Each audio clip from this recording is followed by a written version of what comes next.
नमस्कार मित्रांनो, good evening. आज रविवार अर्थात संडे आणि नोव्हेंबर महिन्याचा शेवटचा आठवडा सुरू झालेला आहे. आज 8 दिवसांनी नोव्हेंबर महिना संपेल. तर असो, आता काय विचारधनमध्ये आज काय बोलावं, कशावरती विचार मांडावा असा विचार करतोय. तर मला असं वाटतं सारांश या शब्दावर आपण बोलूया. सारांश इंग्रजीमध्ये ज्याला आपण समरी म्हणतो. सार म्हणजे अर्क म्हणू आपण. अर्क ॲब्स्ट्रॅक्ट.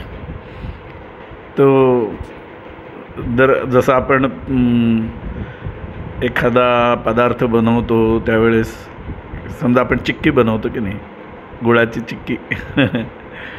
तर आधी पाक बनवतो, मग पाक आटतो, मग तो एकतारी हवा कुठला हवा असं करून मग तो वापरतो, मग तो घट्ट होतो.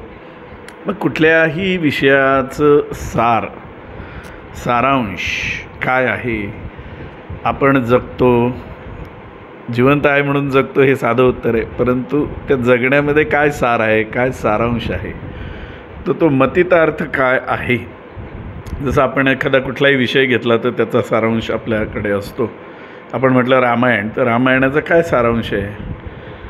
म्हणजे रामायण हे खूप मोठं आहे, महाभारत तर त्याच्याहून मोठं आहे, परंतु ह्या सगळ्या इतिहासातील संकल्पना ज्या आहेत, ज्या हिस्ट्रीमध्ये आहे, तर तुम्ही सायन्सचे असाल तर तुम्ही म्हणाल बायोलॉजी. तर बायोलॉजी काय आहे. तर बायो म्हणजे जीवसृष्टी. तर जीवसृष्टीविषयीचं असलेलं ज्ञान म्हणजे ते बायोलॉजी, जीवशास्त्र. मग त्याचे अनेक प्रकार होत जातात. तर असे प्रकार होतात. तुम्ही ज्यावेळेस आता आर्टिफिशियल इंटेलिजन्स हा विषय काही वर्षापूर्वी नव्हता, पण आता सुरू झालेला आहे. AI, ज्याला AI कॅपिटल AI आपण म्हणतो. तर असे अनेक विषय निर्माण होत असतात. त्या विषयांवरती अभ्यास सुरू होतात आणि त्या विषयांचा जो सार असतो तो आपल्याला नक्कीच माहिती पाहिजे. म्हणजे माणसाला मर्यादा आहेत, तो प्रत्येक विषयामध्ये पारंगत नाही होऊ शकत.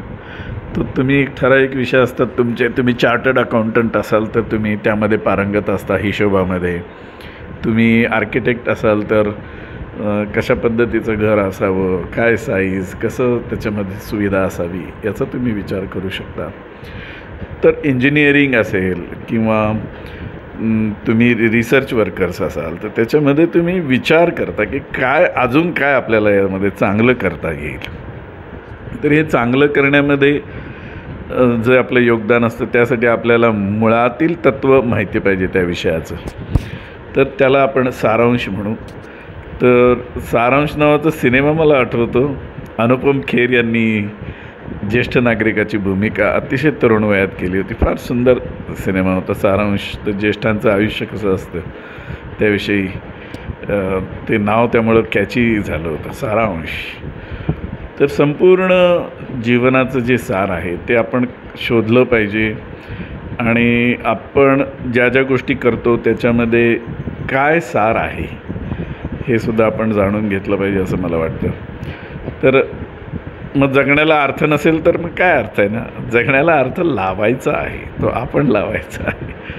तर मग आपल्या नसण्याच्या अवस्थेमध्ये 4 जणांनी म्हटलं पाहिजे, अरे ही व्यक्ती अशी होती, होती येस, तिने असं केलं होतं, तसं केलं होतं. तर तुम्ही कुठलंही म्हणजे साधी माणसं घ्या, म्हणजे प्रत्येक माणसाचा एक इतिहास, भूगोल, नागरिकशास्त्र असतं.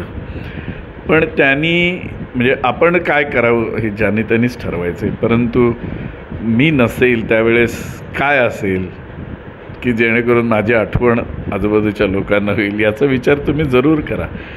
कारण तो केल्याने काय होईल, आपण काय करायला पाहिजे आणि काय करू नये हे तुम्हाला नक्कीच त्याची स्पंदनं तुमच्या आसपास येतील. मी जर फक्त आयुष्यामध्ये चुकीच्या गोष्टीच करणार असेल तर ते छपरी होता म्हणतील. तुम्ही दारूच पित असाल कायम तर तुम्हाला दारुड्या म्हणून मोकळे होतील एका वाक्यात तुमची व्याख्या करतील लोक.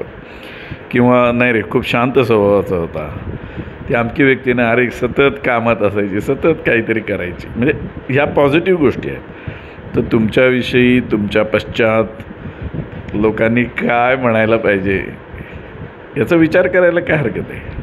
म्हणजे आत्ताचं वर्तमान आपण कसं, ह्या वर्तमान काळात कसं जगलं पाहिजे याची दिशा मिळते. तुम्ही म्हणाल हेल टू द पीपल, हेल हेल म्हणा की काय हरकत नाही, हेल टू द पीपल. पण इम्प्रेशन आपण काय देऊन जातो जगाला, हे आम्हाला जगण्याची जाणीव जी आमची समृद्ध करतं. म्हणून जगण्याचा सारांश समजून घ्यायला पाहिजे की श्वास उच्छ्वास चालू आहे, आयुष्य संपतं आहे क्षणाक्षणाला, पण त्या संपण्याच्या अवस्थेमध्ये आम्ही काय निर्माण करतो, या जगाला काय देतो आहे. तर वैज्ञानिकांचं सुद्धा आयुष्य त्यामुळे खूप महत्त्वाचं असतं. काही रिसर्च वर्कर्स असतात, त्यांचं आयुष्य महत्त्वाचं असतं. काही पॉलिटिशियन्स असतात, त्यांनी समाजासाठी स्वतःला वाहून घेतलेलं असतं, त्यांचं आयुष्य महत्त्वाचं असतं. पण आपल्या आयुष्यात काय महत्त्वाचं चाललेलं आहे याचा विचार तुम्ही अतिसामान्य असा, कसंही असा, पण प्रत्येकानं हा विचार केला तर नक्कीच खूप पॉझिटिव्ह गोष्टी, खूप चांगल्या गोष्टी तुम्हाला सुचू शकतात असं मला वाटतं. तर त्यासाठी सगळ्यांना शुभेच्छा. तर सारांश आपल्या जीवनामध्ये त्याचा विचार जरूर तुम्ही करावा असं मला वाटतं. थँक्यू. Good day ahead.